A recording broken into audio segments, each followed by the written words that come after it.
എറണാകുളം ജില്ലയിലെ ഇങ്ങേ അറ്റത്താണ് ഞാനിപ്പോൾ നിൽക്കുന്നത്. കോതമംഗലത്താണ്. കോതമംഗലത്ത് മുത്തുംകുഴി എന്ന് പറയുന്ന സ്ഥലത്താണ് ഞാനിപ്പോൾ നിങ്ങളെ ഒരു വീട് പരിചയപ്പെടുത്താൻ നിൽക്കുന്നത്. സ്റ്റാർഡിലെ യൂട്യൂബ് ചാനലിലേക്ക് എല്ലാവർക്കും സ്വാഗതം. അപ്പോൾ എൻ്റെ പുറകിലായി കാണുന്ന ഈ വീടാണ് ഇന്നിപ്പോൾ നിങ്ങളെ പരിചയപ്പെടുത്താൻ പോകുന്നത്. 9 സെൻറ്റിൽ 2700 സ്ക്വയർ ഫീറ്റിലെ ഒരു 4 BHK വീടാണ് ഇത്. അപ്പോൾ നമുക്ക് ഉള്ളിലേക്ക് കയറി ഈ വീടിൻ്റെ ഓരോ വിശേഷങ്ങൾ നോക്കാം. ആദ്യം ഫ്രണ്ട് ഗേറ്റിൽ നിന്ന് തന്നെ തുടങ്ങാം. വളരെ സിമ്പിളായിട്ട് GI പൈപ്പ് കൊണ്ട് തീർത്തേക്കുന്ന ഒരു ഗേറ്റാണിത്. ഗേറ്റ് തുറന്ന് നമ്മൾ ഈ വീടിൻ്റെ ഈ ഒരു കോമ്പൗണ്ടിനുള്ളിലേക്ക് എത്തുമ്പോൾ എന്താ പറയുക, നല്ല വിശാലമായ ഏരിയയാണ്. എന്താ പറയുക, 1, 3, 4, 5 കാറൊക്കെ നമുക്ക് വിശാലമായി പാർക്ക് ചെയ്യാൻ പറ്റുന്ന ഒരു ഏരിയയാണ്. ഇവിടെ കയറി വരുമ്പോൾ ഇത് കുറേ നാളായിട്ട് ഇങ്ങനെ കിടക്കുകയാണ്, പണിഞ്ഞ് ഇട്ടിട്ട് ഇങ്ങനെ കിടക്കുകയാണ്. അപ്പോൾ അതുകൊണ്ട് തന്നെ ഇവിടെ ഒന്നും ആരും മെയിൻറ്റെയിൻ ചെയ്യുന്നില്ല. അതിൻ്റെ കുറേ ഇലകളും മറ്റും വീണ് കിടക്കുന്നുണ്ട്. അതിൽ ആ ഒരു മഞ്ഞ പാവിങ് ടൈലിനിടയിൽ പുല്ലുകൾ വെച്ച് പിടിപ്പിച്ചിട്ടുണ്ട്. ആ ഒരു പുല്ലുകൾ വെച്ച് പിടിപ്പിച്ചിരിക്കുന്നത് ഒറിജിനൽ പുല്ലുകൾ തന്നെയാണ്. നമ്മുടെ എറണാകുളത്ത് കൂടുതലും വീടുകൾ നമ്മുടെ വീഡിയോസിനകത്ത് തന്നെ നമ്മൾ കാണാം, പ്ലാസ്റ്റിക് പുല്ലുകളാണ് അവിടെയും കൂടുതൽ ഉപയോഗിച്ചിരിക്കുന്നത്. പക്ഷേ ഇവിടെ ഒറിജിനൽ പുല്ലുകൾ വെച്ച് പിടിപ്പിച്ചിരിക്കുന്നു. ആ പുല്ലുകൾ നല്ല ഭംഗിയുണ്ട് അത് കാണാൻ. നമുക്ക് കാർ പോർച്ച് ഏരിയയിലേക്ക് നോക്കാം. ഇതാണ് കാർ പോർച്ച് ഏരിയ. ഇവിടെയും ടൈലുകൾ ഇട്ട് നല്ല രസമുള്ളതാക്കി വെച്ചിരിക്കുന്നു. ഒപ്പം തന്നെ ഇതാണ് കാർ പോർച്ച് ഏരിയ. നല്ല വിശാലമായ ഏരിയയാണ്. ഇവിടെ നമുക്ക് വലിയൊരു വണ്ടി പാർക്ക് ചെയ്യാം. വേണമെങ്കിൽ ഒരു XUV 500 അല്ലെങ്കിൽ ഒരു ഇന്നോവ ക്രിസ്റ്റയോ അങ്ങനെയുള്ള വണ്ടികളൊക്കെ പാർക്ക് ചെയ്യാനുള്ള ഒരു സ്പേസ് ഇവിടെ ഉണ്ട്. ഒപ്പം തന്നെ ഇവിടെ ഒരു 3 പിൻ പ്ലഗ് കൊടുത്തിട്ടുണ്ട്. മറ്റൊന്നുമല്ല, അത് ഞാൻ നേരത്തെ പറഞ്ഞ ഇലക്ട്രിക് വാഹനങ്ങൾ ഉപയോഗിക്കുമ്പോൾ തീർച്ചയായിട്ടും നമുക്ക് ഇവിടെ പാർക്കിംഗ് അവിടുന്ന് ചാർജ് ചെയ്യേണ്ട ആവശ്യകതയുണ്ട്. അതിന് വേണ്ടിയിട്ടാണ് അതവിടെ കൊടുത്തിരിക്കുന്നത്. ഇനി തൂണുകൾ നോക്കിക്കഴിഞ്ഞാൽ തൂണുകളിൽ ഗ്രാനൈറ്റിൻ്റെ പീസുകൾ കൊണ്ട് കോർണറായി സെറ്റ് ചെയ്തിരിക്കുന്നു. ഒപ്പം നടുക്ക് ടൈലുകൾ ഉപയോഗിച്ചിരിക്കുന്നു. അതും നല്ല ഭംഗിയുണ്ട് കാണാൻ. ഈ വീടിൻ്റെ ഈ ഒരു കോർണറിനായിട്ടാണ് കിണർ സെറ്റ് ചെയ്തിരിക്കുന്നത്.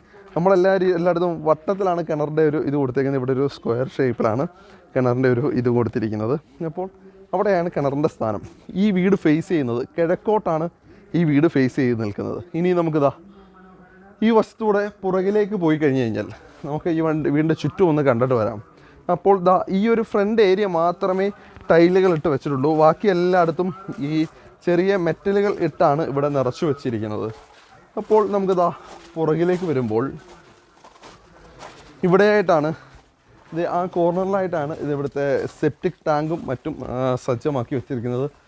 പുറകുവശത്ത് നല്ല സ്പേസ് ഉണ്ട് കേട്ടോ. ചെറിയൊരു പച്ചക്കറി കൃഷിയൊക്കെ നടത്താനോ അല്ലെങ്കിൽ അതിനൊക്കെ വേണ്ടിയിട്ടുള്ള ഒരുപാട് സ്പേസ് ഉണ്ട് ഇവിടെ. ഏകദേശം 9 സെൻറ്റിലാണ് ഈ വീട് മുഴുവനും നിൽക്കുന്നത്. അതുകൊണ്ട് തന്നെ എന്താ പറയുക, അത്രയ്ക്കും ഏരിയ ഇവിടെയുണ്ട്. ഇനി ഇവിടുന്ന് നമുക്ക് കോതമംഗലം ടൗണിലേക്ക് പോകാനാണെങ്കിൽ ഇവിടുന്ന് ഒരു 5 കിലോമീറ്റർ മാത്രമാണ് കോതമംഗലം ടൗണിലേക്ക് നമുക്ക് പോകാനുള്ള ദൂരം എന്ന് പറയുന്നത്. സെപ്റ്റിക് ടാങ്ക് ഇവിടെയായിട്ടാണ് സെപ്റ്റിക് ടാങ്കിൻ്റെയും മറ്റും സ്ഥാനം ഉള്ളത്. ഇവിടെ നേരെ താഴത്താണ് കിണറുമായിട്ട് ഒരുപാട് ദൂരം വ്യത്യാസമുണ്ട് സെപ്റ്റിക് ടാങ്ക് കൊടുത്തിരിക്കുന്നത്. ഇനി നമുക്ക് വീടിൻ്റെ ഉള്ളിലേക്ക് കയറാം. ഉള്ളിൽ എന്തൊക്കെയാണ് നമ്മളെ കാത്തിരിക്കുന്നത്, എന്തൊക്കെയാണ് ഈ വീടിൻ്റെ പണികൾ എങ്ങനെയാണ് എന്നുള്ള കാര്യം ഉള്ളിലേക്ക് കയറി നമുക്ക് നോക്കാം. ഇവിടെ നല്ല വിശാലമായ ഒരു സിറ്റ് ഔട്ട് കാണാം. Sit out area. ആ സിറ്റ് ഔട്ട് ഗ്രാനൈറ്റുകൾ കൊണ്ടാണ് ആ സിറ്റ് ഔട്ടിൻ്റെ തറകളെല്ലാം ഒരുക്കിയിരിക്കുന്നത്. അത് നല്ല രസമായ രീതിയിൽ ചെയ്തിരിക്കുന്നു. ഇനി ഇവിടെ കുറച്ച് ചെറിയൊരു സീലിംഗ് വർക്ക് ചെയ്തിട്ടുണ്ട്. ഇവിടെ പവർ കണക്ഷൻ കംപ്ലീറ്റ് ഇല്ല. ഇവിടെ ലൈറ്റുകളൊന്നും ഫിറ്റ് ചെയ്തിട്ടില്ല. അപ്പോൾ സീലിങ്ങിനകത്ത് ലൈറ്റുകളൊന്നും ഫിറ്റ് ചെയ്തിട്ടില്ല. ഇങ്ങനെ തന്നെ കാണേണ്ടി വരും. ഇനി തടികൾ ഇവിടെ യൂസ് ചെയ്തിരിക്കുന്നത് തേക്കാണ് ഇവിടെ യൂസ് ചെയ്തിരിക്കുന്നത്. ഈ കട്ടളകൾ ഇവിടുത്തെ ഈ മെയിൻ ഡോറിൻ്റെ കട്ടളയും തേക്കിൽ തന്നെയാണ്. ഇത് എല്ലാം ആഞ്ഞിലിയാണ് കട്ടളകൾ ഉപയോഗിച്ചിരിക്കുന്നത്. മെയിൻ ഡോറിൻ്റെ വാതിലുകൾ നോക്കിയേ, സ്റ്റീലിൻ്റെ പിടികൾ നൽകിയിരിക്കുന്നു. ഒപ്പം സ്റ്റീലിൻ്റെ ചെറിയ പീസുകൾ ഇവിടെ കൊടുത്തിരിക്കുന്നു.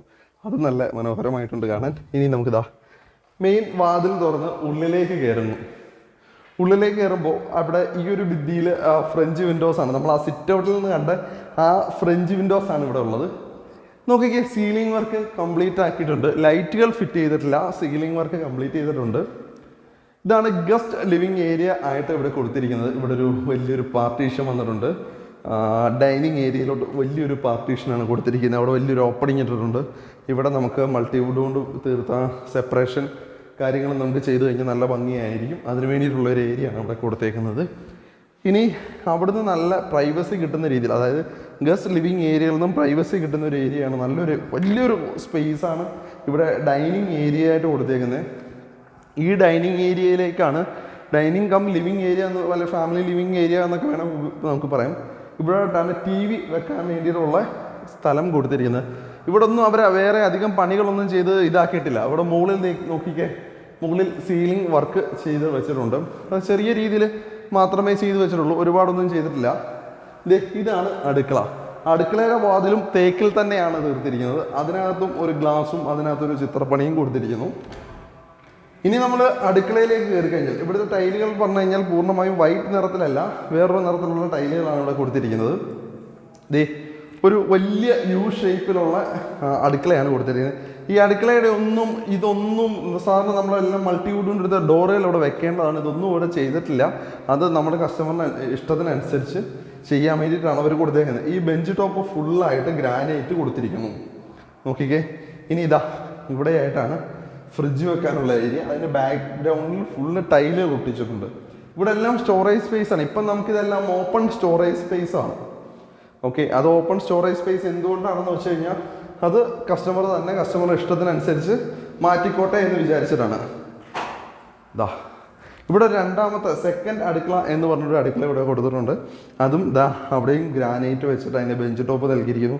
അടിയിലും സ്റ്റോറേജ് സ്പേസുകൾ നിങ്ങൾക്ക് നോക്കൂ. ഇതാണ് എക്സാക്റ്റ് നിങ്ങൾക്ക് അറിയാൻ പറ്റുന്നത് എന്തോരം സ്റ്റോറേജ് സ്പേസുകൾ എവിടെയൊക്കെ ഉണ്ട് എന്ന് നോക്കുന്നത്. ഇപ്പം ഇവിടെ നോക്കും പറയും, ഇവിടെ എല്ലാം മുകളിലെല്ലാം സ്പേസ് കൊടുത്തിട്ടുണ്ട്. ഇവിടെ ഒരു സ്വിച്ച് ബോർഡ് കൊടുത്തിട്ടുണ്ട്, ആവശ്യത്തിനുള്ള സാധനങ്ങൾ. ഇനി സ്വിച്ച് ബോർഡ് അതുണ്ടായിട്ട് പറയണ്ടേ, ഇവിടെ ഇലക്ട്രിക്കൽ വർക്കിന് യൂസ് ചെയ്തിരിക്കുന്ന ഫുള്ള് വി ഗാർഡിൻ്റെ വയറും മറ്റുമാണ്. ലെഗ്രാൻഡിൻ്റെ ആണ് ഇതെല്ലാം വെച്ചേക്കുന്നത്. ഇത് ELCB മറ്റുമാണ്. അപ്പോൾ നിങ്ങൾ അടുക്കള ഏകദേശം മുഴുവനായും കണ്ടു കഴിഞ്ഞു. ഒരുപാട് സ്റ്റോറേജ് സ്പേസ് ഉണ്ട്. ഇവിടെയും സോക്കറ്റുകളുണ്ട്. ഇവിടെയും സ്വിച്ച് ബോർഡ് കൊടുത്തിട്ടുണ്ട്. അത് നമ്മൾ അടുക്കളയിൽ മിക്സി മറ്റു കാര്യങ്ങളൊക്കെ വെക്കാനായിട്ട് ഉപകരിക്കും. ഇനി നമുക്ക് വേണ്ടത് ബെഡ്റൂമുകളാണ്. നമുക്ക് ഇവിടെ താഴത്തെ 2 ബെഡ്റൂമും മുകളിൽ 2 ബെഡ്റൂമുമാണ് സജ്ജമാക്കിയിരിക്കുന്നത്. താഴത്തെ ബെഡ്റൂം ഇവിടാണ്. ഈ ബെഡ്റൂമിൻ്റെ ഡോറും തേക്കിൽ തന്നെയാണ് തീർത്തിരിക്കുന്നത്. പണി മുഴുവനായും കഴിഞ്ഞിട്ടില്ല. മീൻസ് എന്താ പറയുക, ആ ഒരു ഫൈനൽ കംപ്ലീഷനിലേക്ക് എത്തിയിട്ടില്ല. ഒരു 90% പണിയും കഴിഞ്ഞിട്ടാണ് ഈ വീടിനെ നിർത്തിയിരിക്കുന്നത്. ഇവിടെയും സീലിംഗ് വർക്കുകളും ചെയ്തിട്ടുണ്ട്. അവിടെ ലൈറ്റുകളൊന്നും, ഒരു മിനിമലായിട്ടുള്ള സീലിംഗ് വർക്കാണ് ചെയ്തിരിക്കുന്നത്. 2 ഭിത്തികളിലായിട്ട് ജനാലകൾ നൽകിയിരിക്കുന്നു. ഒറ്റപ്പാളികളുടെ 2 ജനാലയും 3 പാളിയുടെ ഒരു വലിയ ജനാലയും. അതുകൊണ്ട് തന്നെ നല്ല രീതിയിൽ പ്രകാശം ഉള്ളിലേക്ക് വരുന്നുണ്ട്. ഇനി ഇവിടെ നിന്നൊരു പാസേജ് ഏരിയ വേണമെങ്കിൽ ഇവിടെ ഡ്രസ്സിങ് ഏരിയ സെറ്റ് ചെയ്യാം. അതിനുള്ള ലൈറ്റും കാര്യങ്ങളും ഇവിടെ കൊടുത്തിട്ടുണ്ട്. ഇവിടെ നിന്നാണ് ബാത്റൂമിലേക്ക് പോകുന്നത്. ബാത്റൂമിൽ വെളിച്ചം കുറവായിരിക്കും എന്ന് തോന്നുന്നു. നല്ല സ്പേഷ്യസ് ആയിട്ടുള്ള ഒരു ബാത്റൂമാണ്. അതായത് നല്ല വലിപ്പം. Closet area separate, Baat area separate. ഇവിടെ ഒരു വാഷ് ബേസിൻ കൊടുത്തിട്ടുണ്ട്. ഇതൊക്കെ നിങ്ങൾക്ക് കാണാൻ പറ്റുന്നുണ്ടോ എന്ന് എനിക്കറിയുന്നില്ല, നല്ല ഇരുട്ടാണ് ഇവിടെ. ഇനി നമുക്ക് ബാത്റൂം അത്യാവശ്യം നല്ല സ്ഥല സൗകര്യമുള്ള ബാത്റൂമാണ് കേട്ടോ. ഇനി നമുക്ക് രണ്ടാമത്തെ ബെഡ്റൂമിലേക്ക് പോവാം. അത് ഈ ഡൈനിങ് ഏരിയയുടെ ഈ ഒരു കോർണറിൽ നിന്നല്ല, ഈ ഒരു ലാസ്റ്റ് എൻഡ് പോർഷനിൽ നിന്നാണ് നമ്മൾ രണ്ടാമത്തെ ബെഡ്റൂമിലേക്ക് പോകേണ്ടത്. ഇവിടെയും നോക്കിക്കേ, ഇവിടെയും സീലിംഗ് ഒക്കെ ചെയ്ത് മനോഹരമാക്കി ഇട്ടിട്ടുണ്ട്. അവിടെ ലൈറ്റുകൾ കൊടുത്തിട്ടില്ലാത്തതുകൊണ്ട് തന്നെ നമുക്ക് അതിൻ്റെ ഒരു ഭംഗി പൂർണ്ണമായും അറിയാൻ പറ്റുന്നില്ല. 2 ഭിത്തികളിലും ജനാലകൾ നൽകിയിരിക്കുന്നു. അത്യാവശ്യം നല്ല സ്പേഷ്യസ് ആയിട്ടുള്ള ബെഡ്റൂമാണ് ഇവിടെ കൊടുത്തിരിക്കുന്നത്. ഇനി ഇവിടെയും ബാത്റൂം ചെറിയൊരു കോറിഡോർ കയറി വന്നിട്ട് വേണം ബാത്റൂമിൽ കയറാൻ. അത് ഡ്രസ്സിങ് ഏരിയ ആയിട്ട് നമുക്ക് മാറ്റാം. ഇവിടെയും നല്ല കളർ തീമാണ് യൂസ് ചെയ്തിരിക്കുന്നത്. നല്ല വലിപ്പമുള്ള ബാത്റൂം തന്നെയാണ്. 3 ഏരിയ 3ആയിട്ട് തിരിച്ചിരിക്കുന്നു. ക്ലോസറ്റ് ഏരിയ സെപ്പറേറ്റ് ആയിട്ടും ക്ലോസറ്റിൻ്റെ ടാങ്കുകൾ ഭിത്തിക്കുള്ളിലേക്ക് മാറ്റിയിരിക്കുന്നു. ഒപ്പം എയർ വെന്റിലേഷന് വേണ്ടിയുള്ള കാര്യങ്ങൾ കൊടുത്തിട്ടുണ്ട്. എക്സോസ്റ്റിനുള്ള പ്രൊവിഷൻ നൽകിയിരിക്കുന്നു. ജാഗ്വറിൻ്റെ ആണ് ഈ പറഞ്ഞ എക്യുപ്മെൻറ്റ്സ് എല്ലാം യൂസ് ചെയ്തിരിക്കുന്നത്. ബാത്ത് ഏരിയയുടെ എക്യുപ്മെൻറ്റ്സ് എല്ലാം ജാഗ്വറിൻ്റെയാണ് കൊടുത്തിരിക്കുന്നത്. ഇനി ഡൈനിങ് ഏരിയയിൽ നമ്മൾ കാണാനുള്ള ഒരു കാര്യം വാഷ് ഏരിയയാണ്. വാഷ് ഏരിയ ഒരു ഭീകര സെറ്റപ്പ് ആക്കി കാണിച്ചിട്ടില്ല. ഇവിടെ ഒരു ചെറിയ സെറ്റപ്പ് ആക്കിയിട്ട് ഇവിടെ സെറയുടെ ഒരു വാഷ് ബേസിൻ കൊടുത്തിരിക്കുന്നത് ഒരു ചെറിയ രീതിയിൽ, ഒരു വലിയ സെറ്റപ്പ് ഒന്നും ആക്കാതെ ചെറുതായിട്ട് തന്നെ കൊടുത്തിരിക്കുന്നു. ഒപ്പം തന്നെ ഇവിടെ നിങ്ങൾക്ക് അവിടെ നോക്കുമ്പോൾ കാണാം, അവിടെയാണ് നമ്മൾ ഇൻവെർട്ടർ വെക്കാനുള്ള ഏരിയ അവിടെ കാണുന്നത്. സ്റ്റെയർ കേസിന് അടിയിലായിട്ട് സജ്ജമായി. ഇപ്പോൾ എല്ലായിടത്തും അങ്ങനെ തന്നെയാണ്, സ്റ്റെയർ കേസിന് അടിയിലാണ് അതെല്ലാം കൊടുത്തിരിക്കുന്നത്.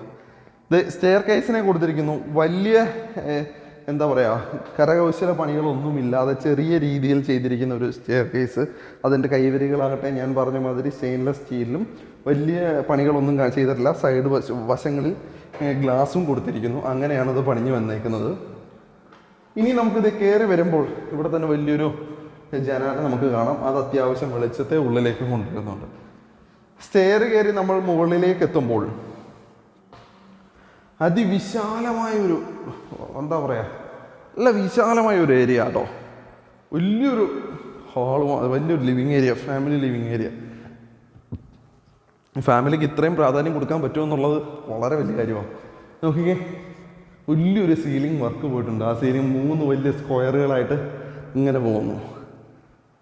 താഴത്തെ ബെഡ്റൂമുകൾക്ക് പറയാറില്ല, അതേപോലെ തന്നെ മുകളിൽ അത് താഴത്തെ ബെഡ്റൂമുകളെ അണിയിച്ചൊരുക്കിയിരിക്കുന്ന പോലെ തന്നെയാണ് മുകളിലത്തെ ബെഡ്റൂമുകളെയും അണിയിച്ചൊരുക്കിയിരിക്കുന്നത്. നോക്കിക്കേ, അപ്പുറത്തെ ഒരു പോർഷനിലെ വാതിലാണിത്. അത് ഞാൻ നിങ്ങളെ കാണിച്ചു തരാം ഏത് വാതിലാണ് എന്നുള്ളത്. അത് അഴിച്ചു വെച്ചിരിക്കുകയാണ്. ഇതാ 3 ജനാലകളും ഇവിടെയും 2 ഒറ്റപ്പാളിയുടെ ജനാലയും കൊടുത്തിട്ട് ഇവിടെയും സീലിംഗ് വർക്ക് ചെയ്തിട്ടുണ്ട് കേട്ടോ. സാധാരണ എല്ലാവരും താഴത്തെ നിലകൾ മാത്രമേ സീലിംഗ് വർക്ക് ഒക്കെ ചെയ്യാറുള്ളൂ, മുകളിൽ അധികം സീലിംഗ് വർക്ക് ചെയ്യാറ്. പക്ഷെ ഇവിടെ മുകളിലും സീലിംഗ് വർക്ക് ചെയ്തിട്ടുണ്ട്.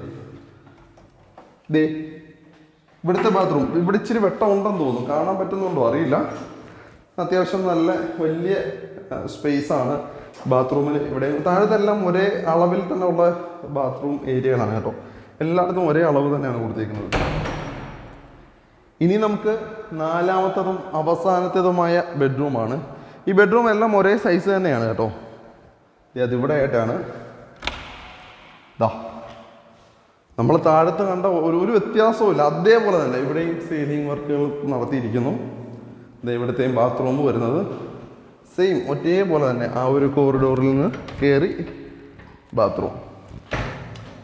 4 ബെഡ്റൂമും ഒരേപോലെ സജ്ജീകരിച്ചിരിക്കുന്നു എന്ന് പറയാതിരിക്കാൻ പറ്റുന്നില്ല. അല്ല, വ്യത്യസ്തമായ കളർ തീമുകളൊന്നും വലിയ ഇത് ഉപയോഗിച്ചിട്ടില്ല. ഞാൻ നേരത്തെ നിങ്ങളൊരു ഡോർ അഴിച്ചു വെച്ചിരുന്ന് കാണിച്ചു.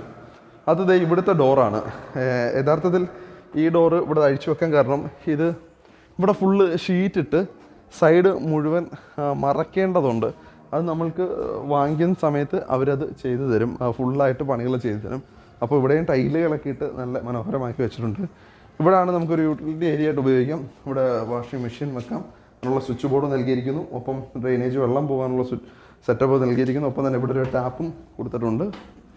അതും നല്ല രസമാണ്. മുകളിലാണ് വാട്ടർ ടാങ്ക് ഉള്ളത്. ഇവിടെ മുനിസിപ്പാലിറ്റി വെള്ളമല്ല, കിണർ വെള്ളമാണ്. ഇവിടെയൊക്കെ നല്ല വെള്ളം ലഭിക്കുന്ന, ശുദ്ധമായ ജലം ലഭിക്കുന്ന ഒരു സ്ഥലമാണ് എറണാകുളം ജില്ലയിലെ. ഇനി നമുക്ക് ഈ വീട്ടിൽ കാണാനുള്ളതെന്ന് പറഞ്ഞു കഴിഞ്ഞാൽ ഒരു ബാൽക്കണിയാണ്. ആ ബാൽക്കണി ഇവിടെയായിട്ടാണ് ബാൽക്കണി ഒരുക്കിയിട്ടുള്ളത്. നോക്കിക്കേ, ആ ഡോറും നമ്മൾ മെയിൻ ഡോറ് കണ്ട പോലെ അതേപോലെ തന്നെയാണ് ആ ബാൽക്കണിയുടെ ഡോറിനെയും ചെയ്തിരിക്കുന്നത്. നല്ല വലിയൊരു ബാൽക്കണി അല്ലേ. സ്റ്റെയിൻലെസ് സ്റ്റീലിൻ്റെ കൈവരികൾ നൽകിയിരിക്കുന്നു. അപ്പം ഗ്ലാസും കൊണ്ട് അതിനെ വേർതിരിച്ചിരിക്കുന്നു. ഇനി അവിടെ നിന്ന് ഇറങ്ങിക്കഴിഞ്ഞാൽ ഇവിടെ എന്താ പറയുക, വലിയൊരു ഓപ്പണിംഗ് ഏരിയ. നമ്മുടെ കാർ പോർച്ചാണ് അടിയിൽ കേട്ടോ. കാർ പോർച്ചിൻ്റെ അടിയിലാണത്. നല്ല വലിയൊരു സ്ഥലം. അപ്പോൾ നമ്മൾ ഈ വീട് ഏകദേശം മൊത്തത്തിൽ കണ്ടു കഴിഞ്ഞു. ഇനി കാണാനൊന്നുമില്ല. 2700 സ്ക്വയർ ഫീറ്റുള്ള 9 സെൻറ്റിൽ ഒരു വലിയ വീടാണ് നമ്മൾ കണ്ടത്. ഇവിടുന്ന് കോതമംഗലം ടൗണിലേക്ക് വെറും 5 കിലോമീറ്റർ മാത്രമേ ദൂരമുള്ളൂ. അപ്പോൾ ഇനി അടുത്ത മെയിനായിട്ടുള്ള ഘടകം ഈ വീടിൻ്റെ വിലയാണ്. എത്ര രൂപയാണ് ഈ വീടിന് വരുന്നതെന്നാണ്. 80 ലക്ഷം രൂപയാണ് ഈ വീടിന് അവർ ചോദിക്കുന്നത്. അത് നെഗോഷ്യബിളാണ്. കാരണം ഇത്രയും ഏരിയ ഉണ്ട്, ഇത്രയും വലിയൊരു വീടാണ് പണിഞ്ഞേക്കുന്നത്. അതുകൊണ്ട് തന്നെ അവർ ഈ ഒരു വില ചോദിക്കുന്നത്. അത് നെഗോഷ്യബിളാണ്. നമ്മുടെ വീഡിയോ കണ്ടിട്ടാണ് നിങ്ങൾ വരുന്നതെന്ന് പറഞ്ഞാൽ തീർച്ചയായിട്ടും നിങ്ങൾക്ക് അതിനകത്തൊരു എമൗണ്ട് നെഗോഷ്യബിൾ ഡിസ്കൗണ്ടൊക്കെ ചെയ്ത് അവർ തരും. ഇനി നമുക്ക് സ്ഥിരം പറയാനുള്ള കാര്യങ്ങളാണ്. നമ്മളുടെ ചാനൽ നിങ്ങൾ ആദ്യമായി കാണുന്ന ഒരു വ്യക്തിയാണെങ്കിൽ സബ്സ്ക്രൈബ് ചെയ്യുക, തൊട്ടടുത്തുള്ള ബെൽ ബട്ടൺ അമർത്തുക. ഒപ്പം തന്നെ നിങ്ങളുടെ വിലയേറിയ അഭിപ്രായങ്ങൾ കമൻ്റായിട്ട് രേഖപ്പെടുത്തുക. ഇനി നിങ്ങൾ ഫേസ്ബുക്കിലാണ് ഈ വീഡിയോ കാണുന്നതെങ്കിൽ ഫേസ്ബുക്ക് പേജ് ലൈക്ക് ചെയ്യുക, ഫോളോ ചെയ്യുക. ഒപ്പം തന്നെ അവിടെയും നിങ്ങൾ ഷെയർ ചെയ്യുക. നിങ്ങൾ ഈ വീഡിയോ ചിലപ്പോൾ നിങ്ങൾ കാണുമ്പോൾ നിങ്ങൾക്ക് മാത്രമായിരിക്കും ഉപകാരപ്പെട്ടേക്കുന്നത്, അല്ലെങ്കിൽ നിങ്ങൾക്കൊരു ജസ്റ്റ് ഒരു എൻ്റർടൈൻമെൻറ്റ് മാത്രമായി മാറാം. ഇത് മറ്റൊരാൾക്ക് ഉപകാരപ്പെടണമെങ്കിൽ തീർച്ചയായും നിങ്ങളത് ഷെയർ ചെയ്ത് മറ്റുള്ളവരിലേക്കും കൂടെ എത്തിക്കണം. അതുകൊണ്ട് നിങ്ങൾ ഷെയർ ചെയ്യുമെന്ന് വിശ്വസിക്കുന്നു. ഇത്രയും നേരം ഈ റിവ്യൂ കണ്ടുകൊണ്ടിരുന്ന എല്ലാവർക്കും നന്ദി, നമസ്കാരം.